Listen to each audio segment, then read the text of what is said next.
প্রথম প্রতিযোগী হচ্ছে শান্তনা আক্তার, দশম শ্রেণী, স্কুল।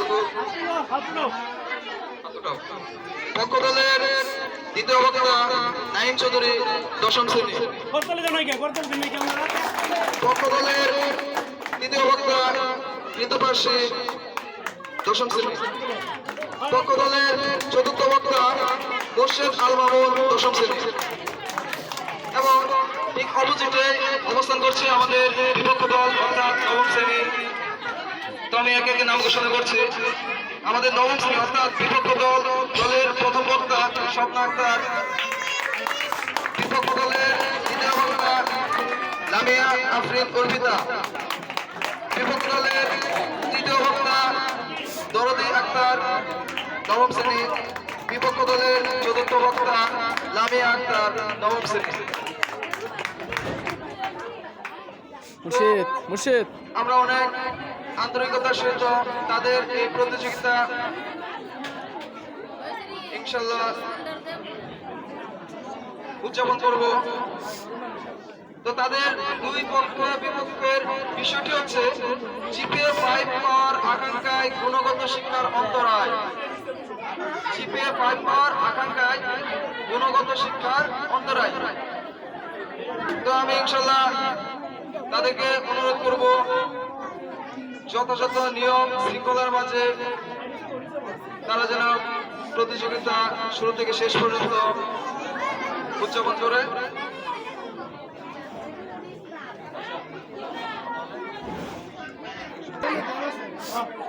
উক্ত প্রতিযোগিতা শুরু করার জন্য ইনশাল্লাহ। তো আমাদের পক্ষ দলের প্রথম বক্তা শান্তনা আক্তার, ওনাকে দিয়ে আমাদের আজকে এই প্রতিযোগী আয়োজন শুরু করা হবে। শান্তনা, তুমি প্রস্তুত? ওকে।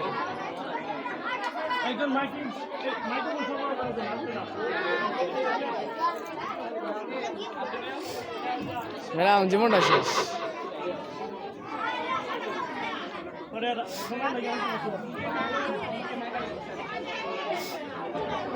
মাননীয় মডারেটর, অভিজ্ঞ বিচারক মণ্ডলী এবং উপস্থিত সকলের প্রতি জানাই আন্তরিক শুভেচ্ছা ও অভিনন্দন।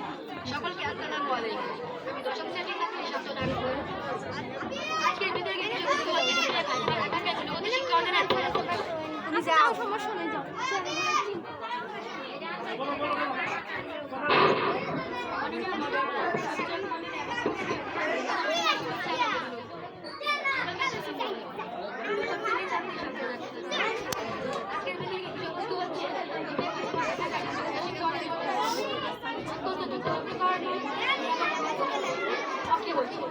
মাননীয় মডারেটর,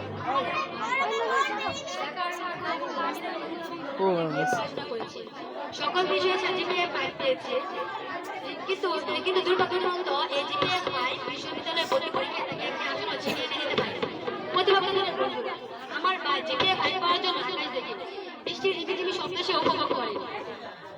ছুটিতে কোথাও বেড়াতে যায়, জীবনে সকল আনন্দ ত্যাগ করে এমন জিপিএ 5 পেয়ে তার কি লাভ হলো? মাননীয় মডারেটর, আমার ভাইয়ের মতো আজ হাজারো জিপিএ 5 শিক্ষার্থীরা রয়েছে যারা জানে না জাতীয় সংগীতের রচয়িতা কি, জাতীয় শহীদ মিনার কোথায় অবস্থিত এবং রণসংগীতের রচয়িতা কি। প্রতিবাদের বন্ধুরা, আমরা হয়তো সৃজনশীল পদ্ধতির কথা বলে থাকি, কিন্তু বাস্তবতা এটাই যে কিছু নির্দিষ্ট গাইডের সৃজনশীল করে একটি বিষয়ে অতি সহজে 80 নম্বর পাওয়া সম্ভব। অর্থাৎ প্রতিবাদের বন্ধুরা, সৃজনশীল শিক্ষা শিক্ষা পদ্ধতির মতো ভালো শিক্ষা পদ্ধতি জিপিএ 5 এর নেতিবাচক আকাঙ্ক্ষার কারণে বুমেরাং হয়ে যাচ্ছে। মাননীয় মডারেটর, প্রতিপক্ষদের বন্ধুদের কাছে আমার প্রশ্ন রইল যে মুখস্থ করে কিংবা জিপিএ 5 পেয়ে জীবনে গুণগত শিক্ষা অর্জন করেছে এবং সফলতা অর্জন করেছে এমন কয়েকজন মনীষী গণের জীবন কাহিনী তুলে ধরল। মাননীয় মডারেটর, যেখানে জীবন দরকার ছিল সেখানে ফলাফল কেন্দ্রিক পাঠদান চলছে। ভালো উদ্যোক্তা তৈরি হওয়ার পরিবর্তে ভালো জ্ঞানী তৈরি হচ্ছে। মাননীয় মডারেটর, সবশেষে আমি যেটি বলতে চাই, আসুন আমরা সবাই শুধুমাত্র জিপিএ 5 পাওয়ার জন্য নয়, কিছু জানার জন্য পড়ি এবং শেখার জন্য পড়ি। তাহলে গুণগত শিক্ষা এবং সাফল্য দুটি অর্জন হবে, নয়তো জিপিএ 5 এর বন্যায় গুণগত শিক্ষা বেশিই যায়। ধন্যবাদ মাননীয় মডারেটর, ধন্যবাদ সবাই।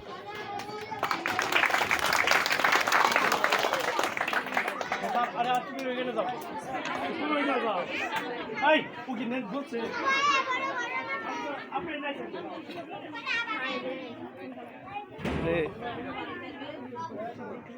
চালু করবি তো আমার পক্ষ দলের শান্তনা আক্তারকে ওনার মূল্যবান বক্তব্য পেশ করার জন্য এখন আমি চলে যাব আমাদের বিপক্ষ দল অর্থাৎ বিপক্ষ দলের প্রথম বক্তা স্বপ্না আক্তার, ওনাকে ওনার মূল্যবান বক্তৃতা পেশ করার জন্য অনুরোধ জানাচ্ছি।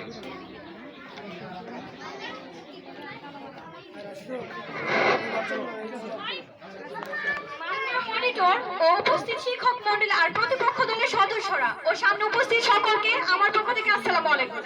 আমাদের আজকের বিতর্কের মূল বিষয় হলো জিপিএ 5 পাওয়ার আকাঙ্ক্ষায় গুণগত শিক্ষার অন্তরায়। অত্যন্ত যুক্তিসঙ্গত কারণে বিষয়টির বিপক্ষে অবস্থান করছে আমি স্বপ্না আক্তার। ধন্যবাদ মাননীয় স্পিকার আমাকে বলার সুযোগ করে দেওয়ার জন্য। 1971 সালে বিশ্ব মানচিত্রে জায়গা দখল করে নেয় আমাদের প্রিয় মাতৃভূমি। ক্ষুধা দরিদ্র ও দুর্যোগের সাথে সংগ্রাম করে প্রতিনিয়ত। মাননীয় মনিটর, আজকের প্রেক্ষাপটে দাঁড়িয়ে আমরা বলতে পারি জিপিএ 5 নয়, অসচেতন ও মৌলিক শিক্ষাই হচ্ছে গুণগত শিক্ষার অন্তরায়। মাননীয় মনিটর, আজকে আমাদের প্রতিপক্ষ দলের বন্ধুরা বলে গেল যে জিপিএ 5 গুণগত শিক্ষার অন্তরায়। আজকে আমরা যে বিষয়গুলোর উপর ভিত্তি করে বলছি জিপিএ 5 পাওয়ার আকাঙ্ক্ষা নয়, বরং অসচেতন এবং মূল্যবোধের অভাবী গুণগত শিক্ষায় মূল অন্তরায়। কারণগুলো হলো পারিবারিক অসচেতনতা, শিক্ষার্থীদের মুখস্থের অভাব, শিক্ষকদের অসচেতনতা, শিক্ষা প্রতিষ্ঠানের সচেতনতা, সরকারি অসচেতনতা এবং ব্যবস্থাপনার অভাব। মানে মনিটর, বর্তমানে আমাদের শিক্ষা ব্যবস্থা এই পর্যায়ে এসে দাঁড়িয়েছে। বিদ্যা আজকে হয়ে উঠেছে বাক্সমুখী ও পড়াশোনা হয়ে উঠেছে পরীক্ষাবন্দী। মাননীয় মনিটর, দুঃখজনক হলে এটাই সত্যি যে বর্তমানে আমাদের শিক্ষার্থীরা পুঁথিগত বিদ্যার মধ্যে সীমাবদ্ধ। তারা শুধু পড়াশোনা করে পরীক্ষায় ফাঁসের জন্য। সেই পরীক্ষা ফাঁসের বিদ্যা দিয়ে কি গুণগত শিক্ষা অর্জন করা যায়? প্রশ্ন রইল। মাননীয় মনিটর, আমরা এই পরিসংখ্যানে লক্ষ্য করি, পরিসংখ্যানের মধ্যে এসেছে 99% শিক্ষার্থীরা পাঠ্যপুস্তকের বাইরে কোনো বই পড়ে। পরিবার ও শিক্ষা প্রতিষ্ঠানে এই ব্যাপারে কোনো উৎসাহ প্রদান করে না। এখানে কি প্রতীয়মান হচ্ছে না যে অসচেতনতা এবং মূল্যবোধের অভাবী গুণগত শিক্ষার প্রধান কারণ? প্রশ্ন রেখে যাচ্ছে। আজকে আমাদের প্রতিপক্ষ দলের বন্ধুরা বলে গেছে যে জিপিএ 5 পাওয়ার আকাঙ্ক্ষা গুণগত শিক্ষার অন্তরায়। মানে মনিটর, আমরা এটা মেনে নিচ্ছি যে জিপিএ 5 পাওয়ার আকাঙ্ক্ষা গুণগত শিক্ষার একটি অন্তরায়, কিন্তু প্রধান অন্তরায় নয়। মাননীয় মনিটর, সর্বাঙ্গে ব্যথা ওষুধ লাগানো হোক, অর্থাৎ এই মূল্যবোধের অভাব আমাদের সব জায়গাতেই বিদ্যমান এবং এই ভয়াবহ রূপটি আমাদের দেশের শিক্ষকদের মধ্যেও দেখা দিয়েছে। অর্থাৎ সেই মূল্যবোধটি শিক্ষকদের মাধ্যমে কিভাবে গুণগত শিক্ষা নিশ্চিত করবে? প্রশ্ন রইল। আমাদের সমাজে যখন মূল্যবোধ যখন ধুলোতে লোটপটি খায়, বিচারের বাণী নীরবে নির্ভূতে কাঁধে, সচেতনতা দুর্ভিক্ষে আজ আমাদের ধার প্রান্তে, তখন আপনি কি বলতে পারেন যে জিপিএ 5 ধারা গুণগত শিক্ষা অর্জিত হয়? আর প্রতিপক্ষ দলের বন্ধুরা, আসুন আমরা একসাথে হয়ে বলি জিপিএ 5 নয়, বরং অসচেতনতা এবং সামাজিক মূল্যবোধী গুণগত শিক্ষার প্রধান অন্তরায়। আজকে সবার উপস্থিতির সামনে আমি আমার বক্তব্য শেষ করছি। ধন্যবাদ সবাইকে।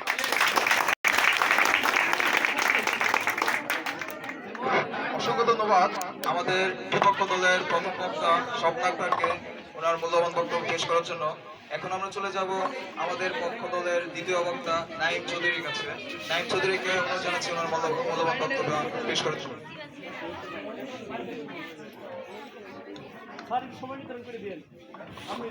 মাননীয় মডারেটর, বিজ্ঞ বিচারক মণ্ডলী এবং উপস্থিত সকলের প্রতি জানাই আমার আন্তরিক শুভেচ্ছা ও অভিনন্দন।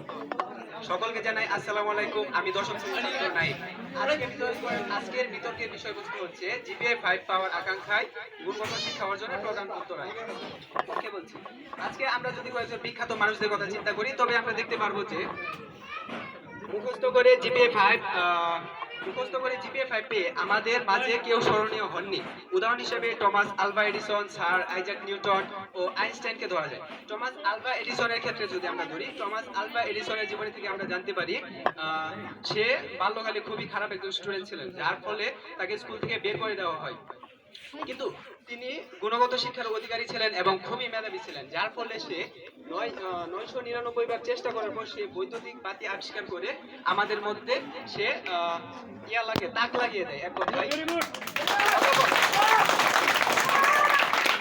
এবার আসা যাক স্যার আইজাক নিউটনের ক্ষেত্রে। স্যার আইজাক নিউটন, তার নাম শুনলেই তার 3টি সূত্রের কথা মনে পড়ে যায়। তাকেও ঠিক একইভাবে স্কুল থেকে বের করে দেওয়া হয়েছিল, কারণ সে খুবই একজন দুর্বল স্টুডেন্ট ছিল। কিন্তু সে তার উপস্থিত বুদ্ধি কাজে লাগিয়ে এবং গুণগত শিক্ষার অধিকারী ছিল সে, এজন্য সে 3টি সূত্র আবিষ্কার করে এবং গণিতের বিভিন্ন শাখায় অবদান রেখে সে আমাদের মাঝে স্মরণীয় হয়ে আছে। ঠিক একইভাবে আমরা যদি আইনস্টাইনের কথায় আসি, তাহলে আমরা দেখতে পাবো যে মুখস্থ করে সে কোনোদিন কোনো কিছু করতে পারেনি। সে মুখস্থের মধ্যে এতটাই দুর্বল ছিল যে সে নিজের অ্যাড্রেসটা পর্যন্ত মনে রাখতে পারতো না। তাহলে আমরা কিভাবে বলতে পারি যে মুখস্থ করে জিপিএ 5 পেয়ে জীবনে কিছু করা সম্ভব? আমরা এই 3জন ব্যক্তির জীবন কাহিনী কি আমরা পড়িনি? আমরা সবাই পড়েছি, কিন্তু তবু আমরা কিভাবে বলতে পারি যে জিপিএ 5 পেলে আমরা সবকিছু করতে পারি? মুখস্থ করা তো দূরের কথা, আইনস্টাইন তো নিজের অ্যাড্রেসটা মনে করতে পারতেন না, যা আমি আগেও বলেছি। তবু সে সর্বকালের সর্বশ্রেষ্ঠ বিজ্ঞানী কিভাবে হলো? তাহলে আমার প্রশ্ন হলো, তিনি তো জিপিএ 5 পাননি, কিন্তু কিভাবে প্রতিষ্ঠিত হলো? তারা তো আমাদের মন জয় করে নিল, বিশ্ববাসী জয় করে নিল। প্রশ্ন হলো প্রতিপক্ষের দলের কাছে। তাছাড়াও আমার প্রধান বক্তা যে প্রশ্ন করেছিল তার উত্তর কিন্তু আমরা পাইনি। আর আমার প্রতিপক্ষের দলের প্রধান বক্তা যে প্রশ্নটি করেছেন যে জিপিএ 5 আমাদের শিক্ষার মানে গুণগত শিক্ষার প্রধান অন্তরায় নয়, মানবিক মূল্যবোধ হলো জিপিএ 5 মানবিক মূল্যবোধ হলো গুণগত শিক্ষার প্রধান অন্তরায়। কিন্তু আমি যদি বলি যে গুণগত শিক্ষার অধিকারী হলে মানবিক মূল্যবোধ পাওয়া সম্ভব, তাহলে আমরা কেন গুণগত শিক্ষা অর্জন করি না? আমরা যদি একমাত্র গুণগত শিক্ষা অর্জন করি, তাহলে আমরা মানবিক মূল্যবোধ আমরা এমনিতে অর্জন করতে পারবো। পক্ষে কথা বলছি, ধন্যবাদ। অসংখ্য ধন্যবাদ পক্ষদলের নাইম চৌধুরীকে মূল্যবান বক্তৃতা পেশ করার জন্য। এখন আমরা চলে যাব আমাদের বিপক্ষ দলের দ্বিতীয় বক্তা লামিয়া আফরিন অর্কিদার নিকট।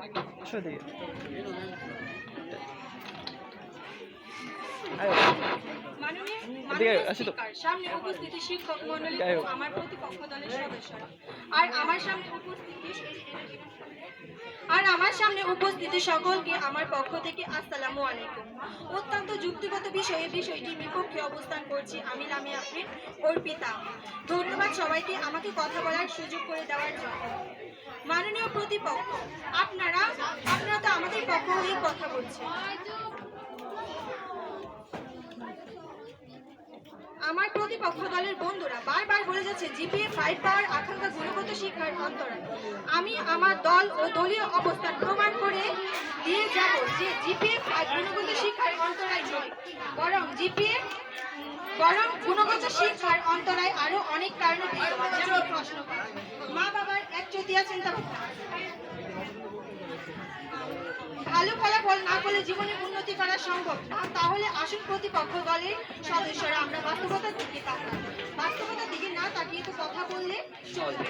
আমাদের দেশে শহরের দিকে লক্ষ্য করলে দেখা যায় পরিবারের মা ও বাবার উভয় চাকরিতে নিযুক্ত থাকে। এর ফলে স্কুলের সন্তানদের খেয়াল রাখার সুযোগ পায় না। তাহলে মাননীয় স্পিকার, এর থেকে কি প্রমাণিত হয় না যে পিতা ও পরিবারের অসচেতনতা গুণগত শিক্ষার প্রধান অন্তরায়? জিপিএ 5 নয়, আমাদের মেধাবী হতে হবে। মেধাবী হয়ে পাবলিক বিশ্ববিদ্যালয়ে একটা সিট দখল করতে হবে। পাবলিক বিশ্ববিদ্যালয় আবেদন কি শুধু জিপিএ 5 দ্বারাই করতে পারে? প্রশ্ন রয়ে গেলে মাননীয় সদস্য উত্তর দিয়ে যাবে। আর না হলে প্রতিপক্ষ দলের সদস্যরা আসুন আমাদের কণ্ঠ মিলিয়ে বলুন জিপিএ 5 গুণগত শিক্ষার প্রধান অন্তরায়। ধন্যবাদ স্পিকার, ধন্যবাদ সবাইকে আমাকে মূল্যবান সময়ে কথা বলার সুযোগ করে দেওয়ার জন্য।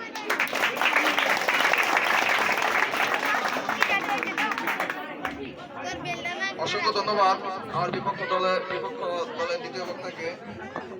2 মিনিটের আগে তার বক্তব্য অলরেডি কমপ্লিট করে ফেলছে। এখন আমি চলে যাব আমাদের পক্ষ দলের তৃতীয় বক্তার নিকট কিন্তু পাশে, ওনাকে ওনার মূল্যবান বক্তব্য পেশ করার জন্য অনুরোধ জানাচ্ছি।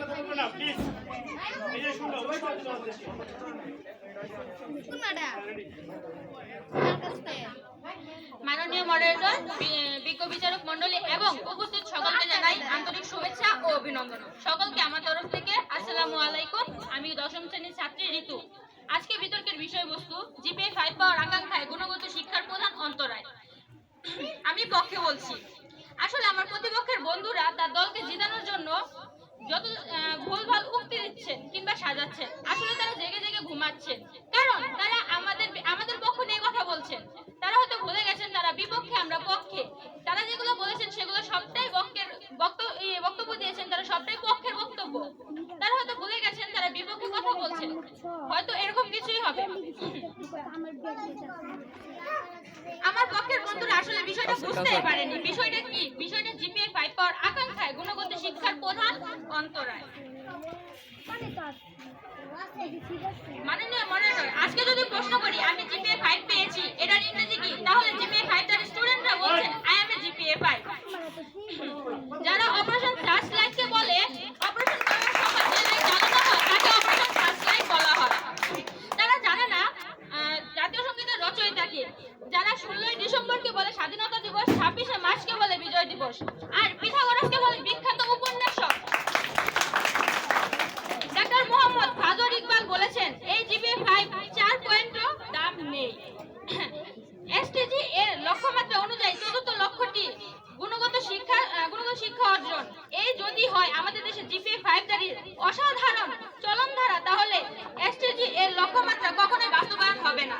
আমাদের বিপক্ষে দলীয় বন্ধুরা বলেছেন মা বাবা সচেতনতা কিংবা ফ্যামিলির অসচেতনতা, তারপরে স্কুল প্রতিষ্ঠান বা এগুলা কিছু।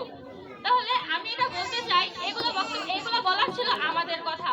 আমরা এটার পক্ষে আছি, তারা এটার বিপক্ষে। আমরা বলছি এটা